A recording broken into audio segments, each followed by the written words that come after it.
tear it up. No! Yes! Yes!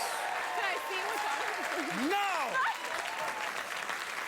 Those are our clues. No, there are no clues. From now on, it's all white snow never been trodden in. Okay, bring it on. Hey, how are you? I'm good, how are you? You look great. Thank you. And I'm sorry I screwed up the title of the movie, I Origins. So have you seen it or have you not seen it? I have not seen it. You better go see it this weekend. Yeah, I will. Is it opening this weekend? Yeah. Oh, it opened last weekend. Right, I was out of town, but this is now... What were you doing? I was in Comic-Con last weekend. You were? Yes. And what happened at Comic-Con? Things. I moderated the Game of Thrones panel. Game of Thrones! If I make that gesture, will it make that sound too? If you say Game of Thrones. Yeah. Game of Thrones. Good to know. Yeah, there you are then. So if you ever need that in your life or you need attention in a restaurant, do that and the noise will happen. The noise will happen. Yeah, the waiter will be like, what the hell? And then you'll come on over. And So if I'm on like a first date and it's not going that well and I just do Game of Thrones,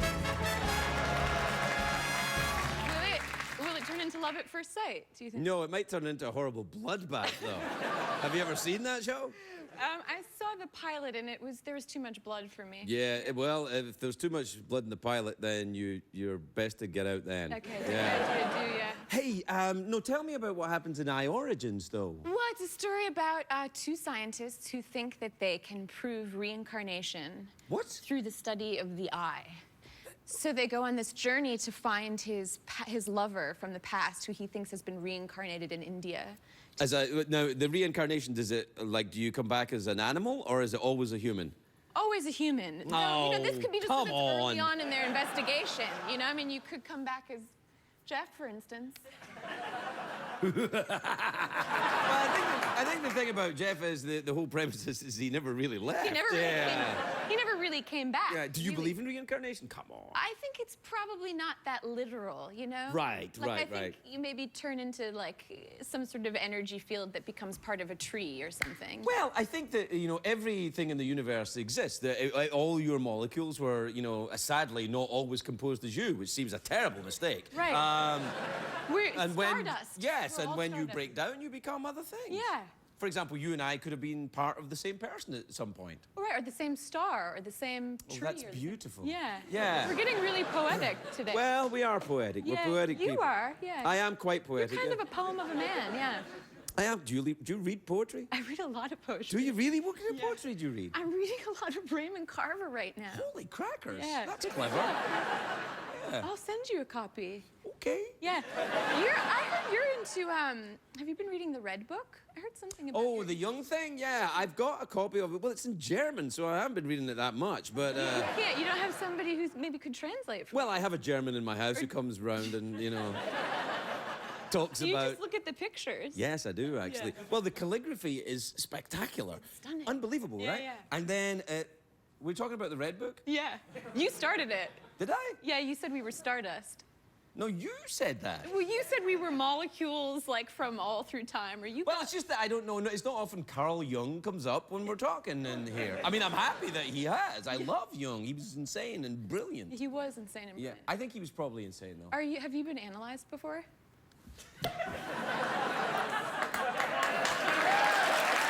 Why, yes, I have. Are you, This is not a pipe. Is that not a snake? No. What are we doing, audience? You don't know. Just go ahead and clap. No, I received analysis. Why only today? Once a week I get analysis. What did they tell you today? Oh, just some stuff. You don't want to share? Is it like patient, you know, confidentiality? Well, I think it's more about, you know, your dirty laundry, really, Right, isn't it? right. I mean, do you get psychoanalysis? I have, yeah. But you stopped? I stopped. Why? I'm intrigued by that. Yeah, well, because I started traveling a lot, and I Right. felt like I was doing my therapy on the plane, honestly, I would just watch a lot of movies and cry a lot in the movies, and I felt like I was just working it out in the movies. You know, even a romantic comedy can make you weep on a plane, I think. You could be watching Brides. Yes, planes make people very emotional. Yeah, yeah. So No, that's true. There's a study done on that. I felt like I was getting my emotional sort of exercise just flying around places. No, I disagree. I don't think that works. I think stopping analysis is like saying, you know, I used to brush my teeth, but I'm fine now. They're You clean. think I should go back?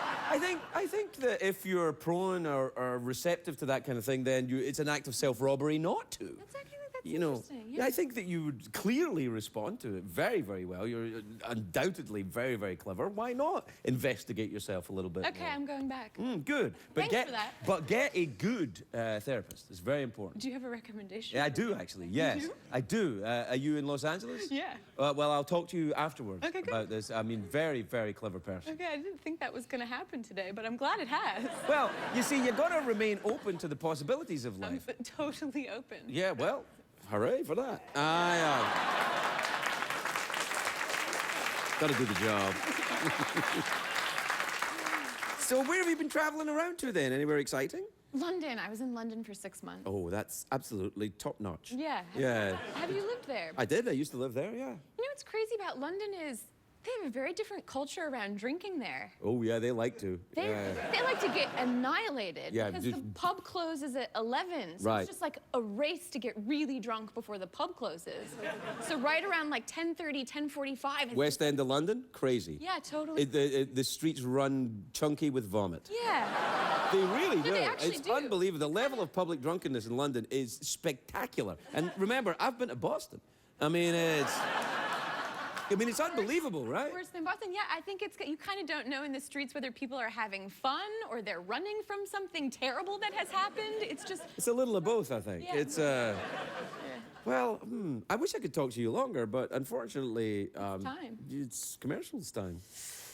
What if it's Well, do you want to stay selling? for the end of the show? We can Yeah. sneak in a little extra bit then. Let's do, dude. Yeah, okay. Well, we'll be right back after this.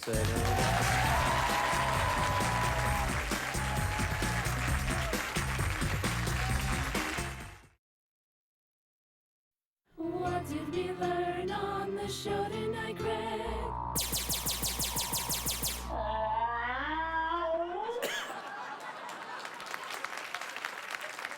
We're back on.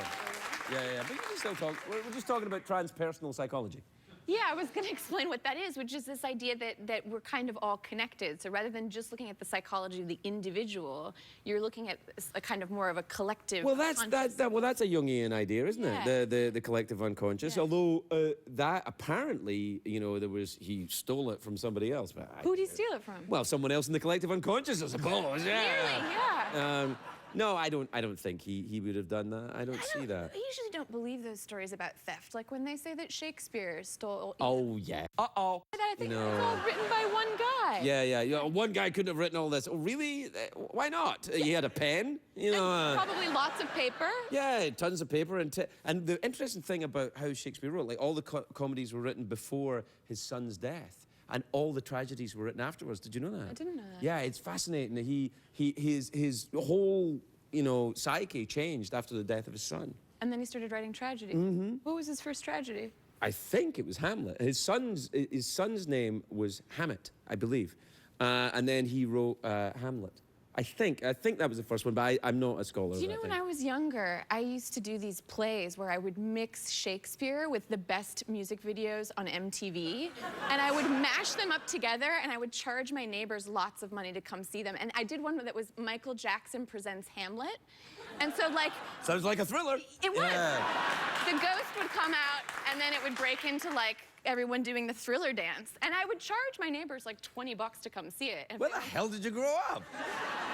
well, the thing was, I would cast their kids in the play, so if they wanted to come see the play, they had to pay. I made a fortune. I'm broke by comparison. Well, we'll get on. Oh, listen, we gotta go. The show's finished. Oh. Sorry, Michael. Good night, everybody. Good night.